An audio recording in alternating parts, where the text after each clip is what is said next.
Quédense ahora con este titular. El coste total de los trastornos neurológicos en Europa superó en 2020 el billón con B de euros.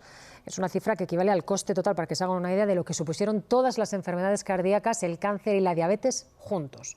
Bueno, pues para hablar de los determinantes sociales de la salud, tenemos con nosotros aquí en el plató al presidente de la Sociedad Española de Neurología, al doctor Jesús Porta Etesam. Muchas gracias por acompañarnos esta mañana. Muchísimas gracias. Bueno, lo primero, ¿cómo afectan las circunstancias socioeconómicas en la salud cerebral, en su prevención, en su detección y en los tratamientos? Son absolutamente fundamentales y son un marcador. Por ejemplo, hemos visto que la enfermedad de Alzheimer en personas que vienen de situaciones socioeconómicas más bajas triplica el riesgo que las personas que vienen de otras situaciones socioeconómicas más altas.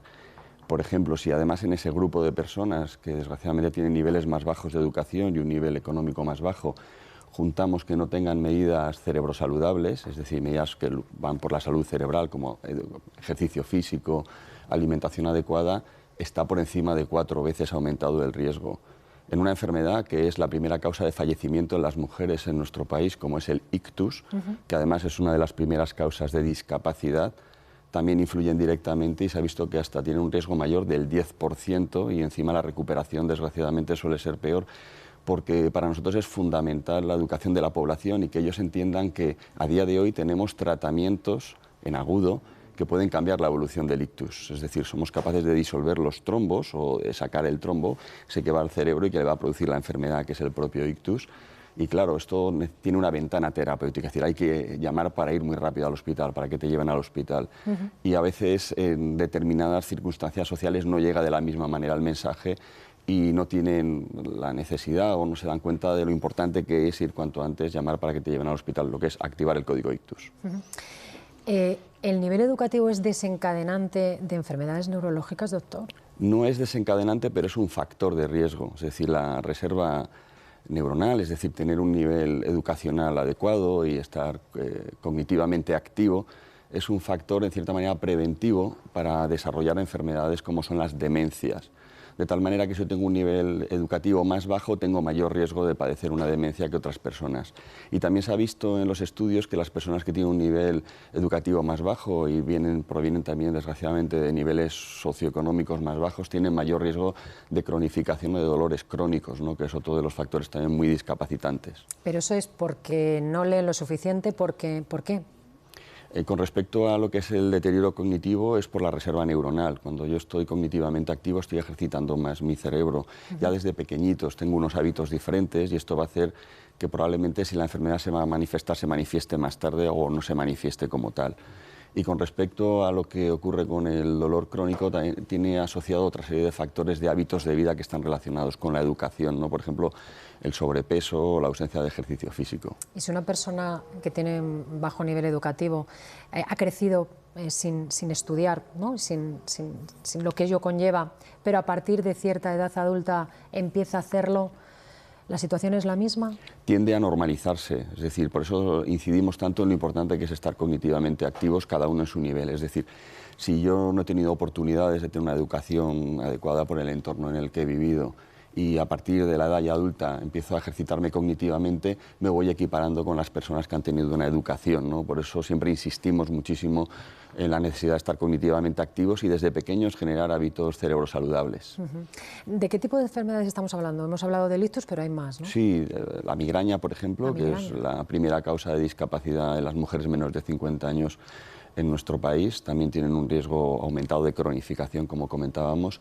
También el grupo de las enfermedades neurodegenerativas, también la enfermedad de Parkinson, se ha visto que las personas que vienen de niveles socioeconómicos más bajos, no tanto por el desarrollo, sino cuando padecen la enfermedad, suelen tener enfermedades un poquito más discapacitantes, es decir, la evolución hacia unas formas más avanzadas es un poco más rápida, probablemente quizá por la dificultad para hacer ejercicio físico o tener otra serie de recursos que pueden ser beneficiosos.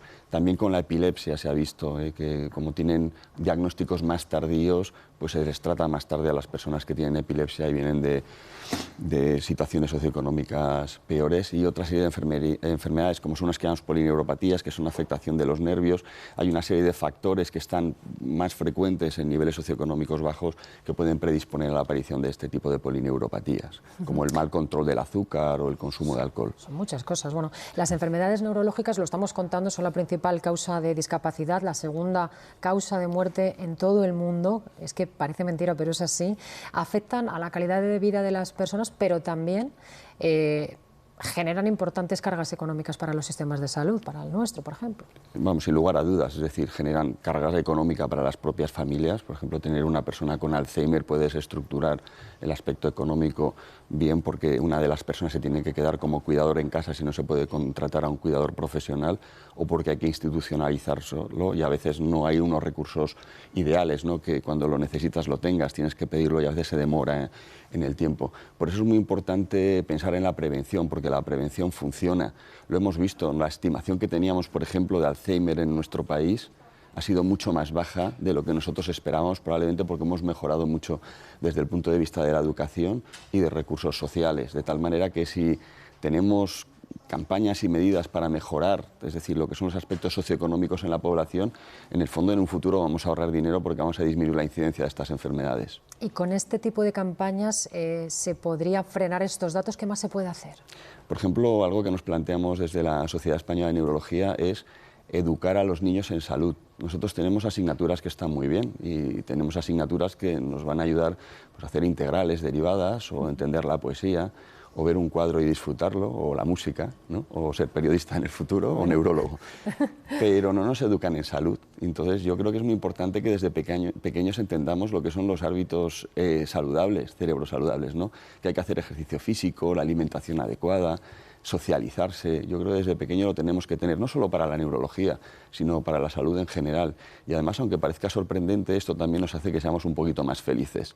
Y ser feliz también es otro factor protector para las enfermedades neurológicas. Pues no está mal eso. O sea, que si somos más felices, evitamos todo este tipo de enfermedades. Algunas de ellas sí. De hecho, vamos, lo que pasa es que luego a mis amigos me dicen, oye Jesús, esto de la felicidad lo dices como muy fácil, pero luego es muy difícil.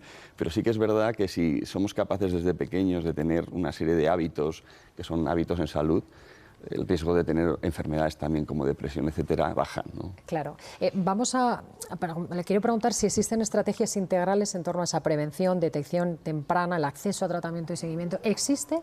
En la teoría sí, pero ¿y en la práctica? Existe un Plan Nacional de Enfermedades Neurodegenerativas que se vertebra desde el Ministerio y luego las comunidades autónomas lo suelen instaurar, pero yo creo que deberíamos ser un poquito más ambiciosos todavía dentro del plan. Y luego no existen a día de hoy planes de salud cerebral. En toda Europa se están planteando, y en Estados Unidos, lo que es la salud cerebral, planes integrales que van más allá. Es realmente desde el comienzo intentar mejorar el futuro de las personas, y en España a día de hoy no existen. No estaría mal también plantearnos un plan de salud cerebral. Pues bueno, con esa petición, un plan de salud cerebral, que hay muchos planes de salud, pero cerebral todavía no, y sería interesante plantearlo. Con esa petición nos quedamos. Doctor Jesús Porta Etesam, que es el presidente de la Sociedad Española de Neurología, muchísimas gracias por estar aquí con nosotros y ayudarnos a comprender un poco más nuestro cerebro. Y también me quedo con esa recomendación, intentar ser un poco más felices, que evitaremos muchas enfermedades cerebrales. Eso es lo más importante. Muchas gracias. Muchas gracias. Gracias.